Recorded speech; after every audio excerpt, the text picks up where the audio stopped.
गांव के किनारे एक छोटा सा घर था। उसी घर में रहता था एक नन्हा बच्चा जिसका नाम गोलू था। गोलू हर छोटी बात पर हंस पड़ने की आदत थी। उसके घर के पीछे एक बगीचा था जहां फूल खिलते रहते थे और तितलियां उड़ती रहती थीं। उसी बगीचे में एक सफेद खरगोश रहता था। उसके लंबे कान, नन्ही सी नाक और तेज तेज उछलने की आदत के कारण गांव वाले उसे प्यार से फुदकू कहते थे। फुदकू बहुत शरारती था। कभी गाजर चुराता, कभी फूलों के बीच छुपकर खेलता और कभी तितलियों के पीछे भागता रहता था। एक दिन गोलू बगीचे में अकेला खेल रहा था। तभी उसे झाड़ियों के पीछे कुछ हिलता हुआ दिखाई दिया। गोलू ने हैरानी से पूछा, अरे वहाँ कौन है? यह सुनकर फुदकू थोड़ा घबरा गया, लेकिन जब उसने गोलू को मुस्कुराते हुए हाथ हिलाते देखा तो वह धीरे धीरे बाहर आ गया।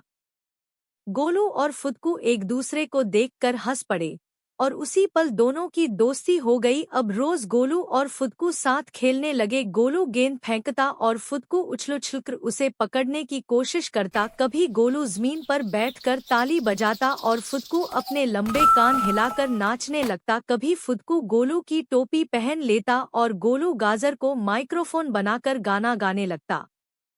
बगीचा हर दिन हंसी और मस्ती से भर जाता। एक दिन अचानक तेज बारिश शुरू हो गई। आसमान में बादल घिर आए और चारों ओर पानी भर गया। गोलू बाहर आया तो उसे फुदकू कहीं दिखाई नहीं दिया। वह घबरा गया और उसे ढूंढने लगा। उसकी आंखों में आंसू आ गए और वह पुकारने लगा, फुदकू, तुम कहाँ हो?